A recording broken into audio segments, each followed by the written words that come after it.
ராவணனை என்ன சொல்லுவாங்கன்னா அவன் நல்லவன், ராமன் தான் கெட்டவன் அப்படி என்கிற ஒரு சம்பாசனையை இன்னைக்கு சமூக வலைதளங்கள் எல்லாம் பரவப்பட்டு கொண்டிருக்கிறார். இது மிகப்பெரிய ஒரு தவறான ஒரு செய்தி.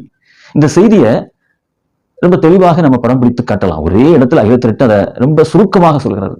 அங்கே என்ன பண்றான்னா, சூர்ப்பனகையுடைய மகன் வெட்டுப்பட்டு இரத்த வெள்ளத்திலே இறந்து கிடக்கின்றான். ஓடோடி வருகிறாள் சூர்ப்பனகை, மகனை பார்க்கிறாள். ஐயோ இங்கு பார்க்கிறாள், சுற்றுமுற்றும் பார்க்கிறாள். அங்கு லெக்குமணனை காண்கிறாள். லெக்குமணனை கண்டதும் அவனுடைய அழகில் மயங்குகிறாள். அழகில் மயங்கியவள் தன்னுடைய மனதை பறிகொடுத்து அவனை அடைய துடிக்கிறாள். எப்படிப்பட்ட பெண் நம்ம பார்க்கணும். ஒரு தன்னுடைய வயிற்றில் 10 மாதம் சுமந்து பெற்ற ஒரு மகன் அங்கு இரத்த வெள்ளத்திலே மடிந்து கிடக்கின்றான். ஆனால் இவளுக்கு அந்த நேரத்திலே காம எண்ணம் வருகிறது என்றால் இவள் ஒரு பெண்ணா அல்லது அரக்கியா என்பதை நாம் முடிவு செய்ய வேண்டும். ஆனா இன்னைக்கு சமூக வலைதளங்கள்ல இந்த சூர்ப்பனகையை ஒரு மிகப்பெரிய ஒரு தமிழச்சியாக வர்ணித்துக் கொண்டிருக்கிறார்கள். இதுதான் இன்னைக்கு இந்திய சமூகம் சென்று கொண்டிருக்கக்கூடிய ஒரு பாதை. அடுத்ததாக அவள் லெக்குமணனை கேட்க, லெக்குமணன் மறுக்க, உடனடியாக லெக்குமணன் சொல்லக்கூடிய பாதையில் செல்கிறாள். அங்கே ராமனை காண்கிறாள். அப்ப அந்த ராமனோடு அவள் சேர துடிக்கிறாள். அந்த விருப்பத்தை ராமனிடமும் சொல்கிறாள். ராமன் சொல்கிறான், என்னுடைய பாரியவள் இங்கிருக்க இன்னொருவனுடைய பாரியை நான் விரும்ப மாட்டேன், போடி என்று சொல்கிறான். அப்போ இந்த விஷயம் இதுல யாரு நல்லவன் யாரு கெட்டவன் நமக்கு தெரியல.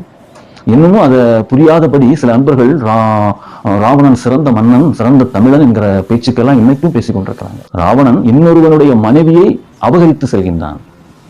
ராமனோ இன்னொருவனுடைய மனைவி ஆசைப்பட்டும் அதை மறுக்கிறான். இங்குதான் நம்ம அந்த விஷயத்தை உணர்ந்து கொள்ளணும்.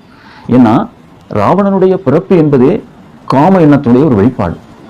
ராமன் அந்த காம எண்ணத்தை அழிக்கும்படியாக பிறவி எடுத்தவன். அவன் ஒரு ஏகபத்தினி விரதனாக தன்னை இந்த பிறவியிலே அவன் இந்த மக்களுக்கு நிலைநிறுத்தி வாழ்ந்து காட்டினான். அந்த வரலாறு தான் இதுக்கு நம்ம சொல்றோம்.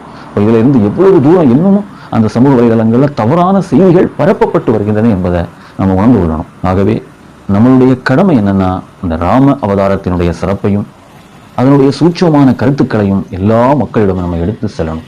ஏன்னா ராம அவதாரம் என்பது நம்முடைய மனதிலே இருக்கக்கூடிய அந்த காம எண்ணத்தை அழிக்கக்கூடிய வல்லமை கொண்டது. அந்த காம எண்ணம் நம்முடைய மனதை பற்றுமையானால் அதனால நம்மளுடைய இந்த பிறவி நாசமாகும். அதனாலதான் அந்த நிலையை நம்ம அழிப்பதற்காகத்தான் அந்த திரேதாயுகத்திலே அங்கு ராமராக இறைவன் அவதரித்த வரலாறு நமக்கு இங்கு சொல்லப்படுது.